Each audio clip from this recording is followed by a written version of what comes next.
Shalom Bapak Ibu yang jemaat yang diberkati oleh Tuhan. Kita bersyukur kalau hari ini kita masih ada. Semua bukan karena kuat dan hebat kita, tapi itu semua karena pemeliharaan Tuhan dalam kehidupan kita. Jadi saya mau kita belajar bersama bagaimana kehidupan Daud dalam kitab Mazmur ini. Kita akan belajar bersama tentang kesetiaan Daud. Bapak Ibu yang diberkati oleh Tuhan, kesetiaan merupakan sebuah sifat yang seringkali yang dianggap penting dalam berbagai aspek kehidupan manusia. Misalnya kita setia terhadap sahabat, kita setia terhadap teman kita atau orang-orang di sekitar kita. Bapak Ibu yang diberkati oleh Tuhan, kita sama-sama membuka kebenaran firman Tuhan yang terdapat dalam Mazmur 40 ayat 1 sampai ayat yang keempat. Mazmur 40 ayat 1 sampai ayat yang keempat. Saya akan membacakan untuk kita semua. Perikop atau judulnya syukur dan doa.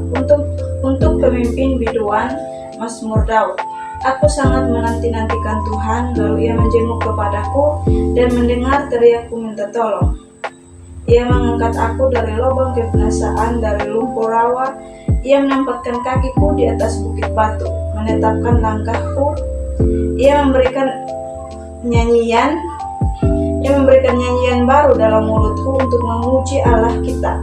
Banyak orang yang akan melihat dan menjadi takut lalu percaya kepada Tuhan. Amin. Buat pembacaan kebenaran firman Tuhan, yang berbahagia adalah saya dan Bapak Ibu Saudara. Bapak Ibu yang diberkati oleh Tuhan, kita akan belajar apa hasil dari Daud ketika ia menantikan Tuhan. Yang pertama itu, Tuhan mendengar teriak minta tolong.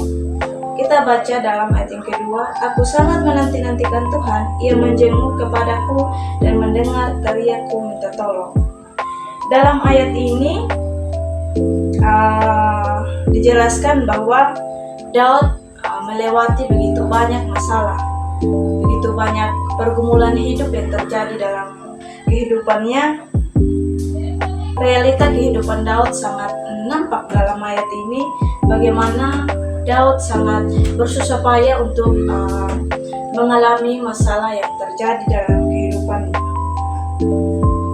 Di sini lalu ia menjenguk kepadaku dan mendengar teriakku minta tolong.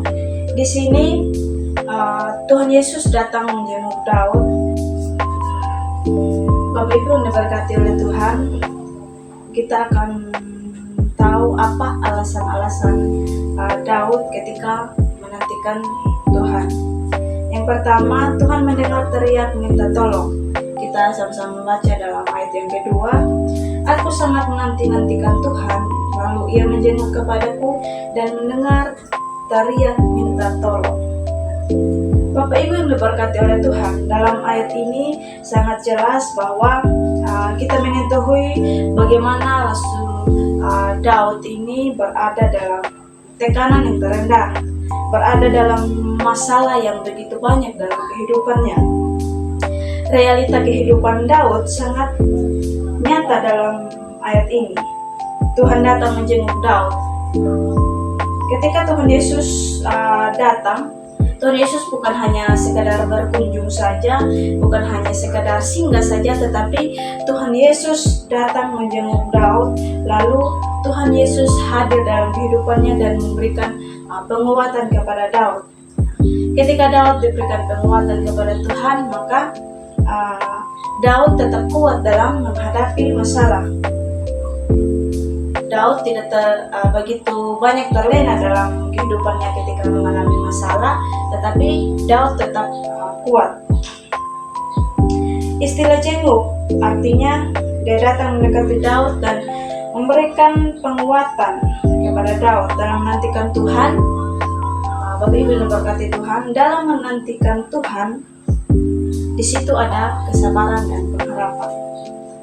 Kemudian dalam kehidupan kita, ketika ada saudara, teman kita, sahabat kita, saudara kita, atau orang-orang di sekeliling kita, ketika berada dalam masalah, kita sebagai hamba-hamba Tuhan, ketika dipercayakan untuk memberitakan memberitakan kebenaran firman Tuhan, kita hadir di situ, kita dukung teman kita memberikan penguatan supaya teman kita yang berada dalam masalah, saudara kita yang berada dalam masalah, tidak merasakan yang namanya putus asa.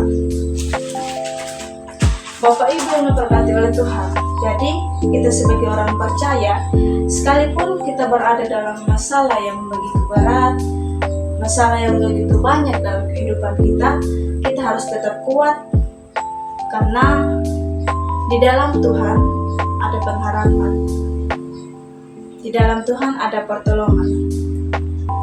Bapak Ibu yang diberkati oleh Tuhan, kemudian saya akan memberikan poin yang kedua, yaitu Tuhan mendengar teriak minta tolong. Itu berada dalam ayat yang kedua juga, dan mendengar teriak minta tolong. Di sini Tuhan sangat mendengar tangisan Paulus ketika berada di tengah masalah yang besar yang dihadapi oleh Daud. Tuhan mendengar teriak minta tolong. Di sini Tuhan mendengar Daud ketika menangis minta tolong kepada Tuhan di tengah-tengah masalahnya. Tetapi dengan masalah yang besar yang terjadi dalam kehidupan Daud, itu tidak akan membuat dia merasa putus asa, tidak akan membuat dia merasa lelah dengan Tuhan, tetapi dia menangis minta tolong kepada Tuhan, sehingga Tuhan mendengar ketika dia menangis minta tolong. Jadi pelajaran penting bagi kita semua, ketika kita menangis, saya mau katakan ketika kita menangis Tuhan dengar. Ketika apapun yang kita harapkan, Tuhan tetap dengar. Kata mendengar artinya, Bapak Ibu yang berkati Tuhan, kata mendengar artinya Tuhan Yesus ikut serta merasakan apa yang kita rasakan. Ketika kita susah, ketika kita sedih, apapun yang kita lakukan dalam dunia ini, Tuhan turut merasakan. Jadi pelajarannya bagi kita harus tetap mengadu kepada Tuhan apapun yang terjadi dalam kehidupan kita. Bapak Ibu yang berkati Tuhan. Kemudian poin yang ketiga, ia berada dalam lubang kebinasaan. Ayat 3, ia mengangkat aku dari lubang kebinasaan, dari lumpur rawa. Ia menempatkan kakiku di atas bukit batu, menetapkan langkahku. Jadi dalam ayat ini, Daud menganggap Tuhan itu adalah penolongnya. Di sini ada ilustrasi bahwa ia mengangkat aku dari lubang kebinasaan, dari lumpur rawa. Bapak Ibu yang diberkati Tuhan, lumpur rawa itu adalah lumpur yang hidup. Ketika kita sudah jatuh dalam lubang itu, ketika kita tetap berusaha untuk keluar dari lubang itu, kita akan semakin kita bergerak, semakin kita terjun ke dalam lubang itu. Jadi di sini Daud menganggap bahwa Tuhan Yesus adalah salah satu penolongnya dalam kehidupannya ketika berada dalam masalah yang begitu banyak, ketika menghadapi masalah yang begitu besar dalam kehidupannya. Daud ini menganggap Tuhan adalah penolongnya dan mengangkat dia ke dalam lumpur rawa itu. Jadi Bapak Ibu memberkati Tuhan, Tuhan itu tidak pernah terlambat untuk menolong kita. Intinya kita tetap berserah kepada Tuhan. Apapun yang kita rasakan, apapun yang kita hadapi, kita harus berserah kepada Tuhan. Jadi Bapak Ibu memberkati Tuhan, tetaplah menantikan Tuhan sampai Tuhan datang menjemput kita. Jangan putus asa, karena Tuhan tidak pernah terlambat untuk